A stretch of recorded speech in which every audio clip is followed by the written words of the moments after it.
Workers' Memorial Day, you know, every year on the job there's more than 5,000 workers that lose their life on the job. But we're here to ask Doug Lamborn to start standing up for working people and working families. In 2019, he voted against the bill that would provide protection from workplace violence for healthcare workers and social workers. That's unacceptable. You know, we have healthcare workers, social workers. We have workers in our community that need workplace protection. So we're here to ask him to pass the PRO Act to give workers a voice, to give them workplace democracy, to give them the opportunity to choose how those workplace standards and practices are done without fear of retaliation. They have taken untold millions that they never toiled to earn, but without our brain and muscle, not a single wheel can turn. We can break their haughty power, gain our freedom when we learn that the union makes us strong. Solidarity forever, solidarity forever, solidarity forever, for the union makes us strong. Yeah. Just generally have it be more decent to workers. Delivering the letter to Doug Lamborn as we speak.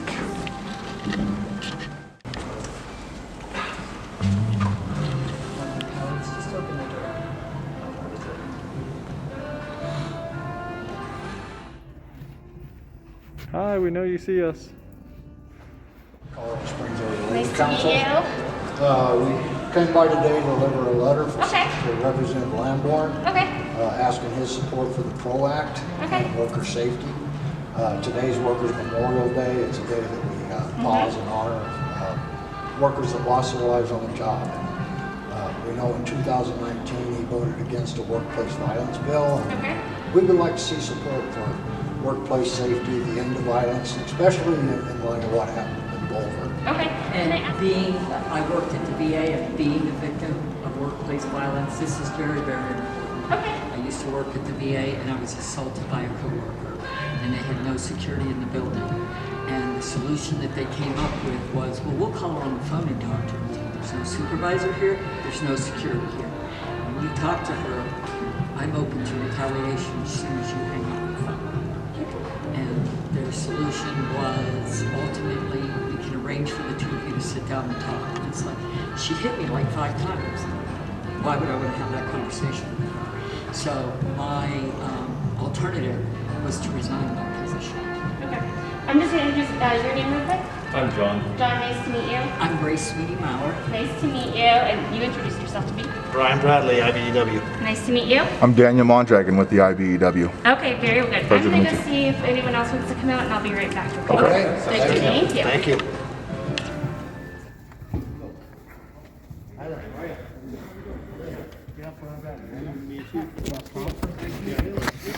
Grace. Good to meet you, Grace. We just had to get our conference room set up. John for you. Christian. How you doing? Brian Bradley. Ryan, nice to meet you. Nice to meet you as well. Come on in, sit next to me. I like green. Good. This is a good call. I like That are 34 labor unions that have members that live in the area. And we're just the coalition of that. And so today we just wanted to come and present a letter and ask for support on the PRO Act.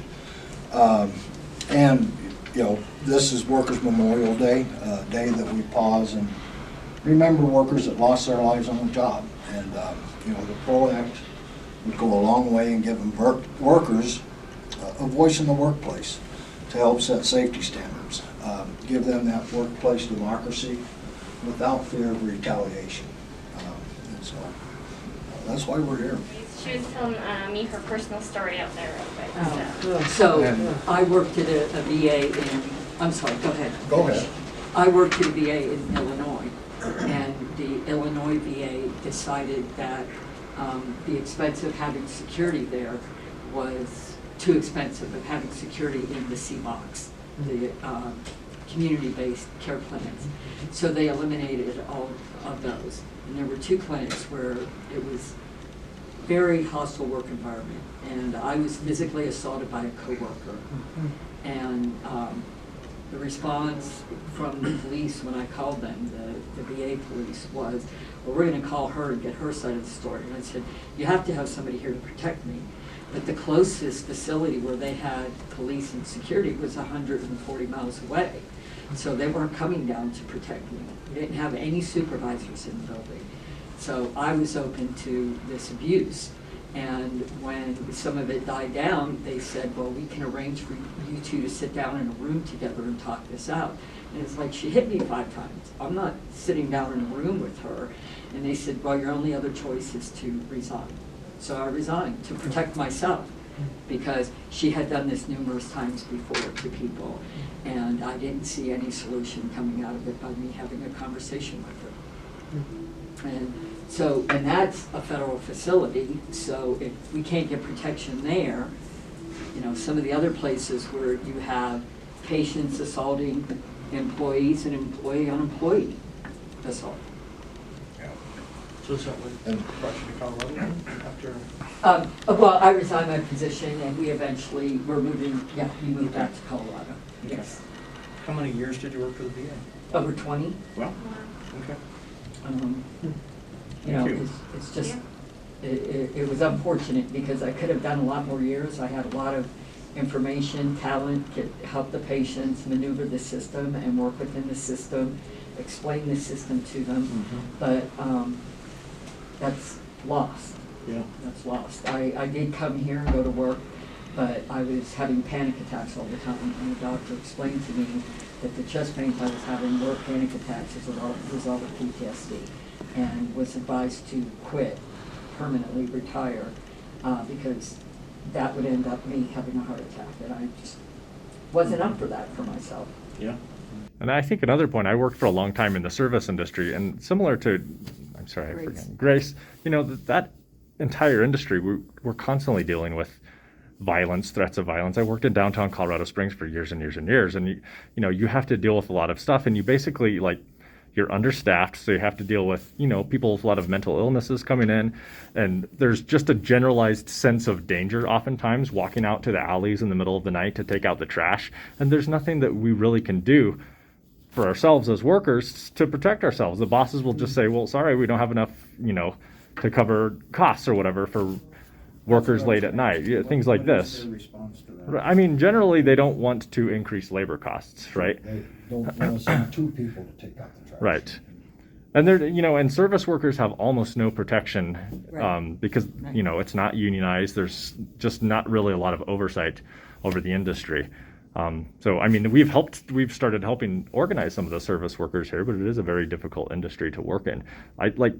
Service workers are dealing with, it's one of the most dangerous jobs because you're so public facing, right? So it is something that I think that worker safety, that needs to be considered within the service industry as well. It's not, you know, just like linemen, right? You know, like it's really a lot of industries, I think, that a lot of people aren't even thinking about. And things have improved in the industries where there are unions, like the mining industry, since I have a family history of being miners and stuff. And the improvements that take place as a result of the unions being able to say, hey, you know, this is unsafe and this is unsafe, and you're putting this down there and you're not shoring up areas as people are going down into a mine. And you're letting dust build up to the point that it blows up and there's a fire and it kills everybody who's in the mine. So that's one of the reasons. I'm going to see the PRO Act for a lot of the safety reasons. Okay. Protect the workers. Yeah, we appreciate the opportunity to sit down with you all. You know, internationally for you know, the push down from our international president for the IBW is try and get our representatives to support the PRO Act, and you know, it's very near and dear to our hearts, and you know, as just citizens down here, you know, we would encourage that Representative Lamborn would support it. Okay. And you know, the 3 of us, and all of us, we worked as organizers, and we've seen how quickly workers become afraid when employers retaliate for a union drive. You know, all you got to do is fire one person, and the drive is done because of that fear. And, you know, we want workers to have a voice. We want them to be able to negotiate, not just wages, but workplace standards, safety, those type of things. Thank you for your time. Thank you. Thank you guys for coming by. Appreciate it. So what I'll do is, can I get the contact information for one of you, because I'm gonna go back, talk to our legislative director about this, and then I'd like to get back to you guys. Thank you. Vote against the PRO Act, right? That doesn't mean. Well, I mean, after it comes out of the Senate, it'll come back. So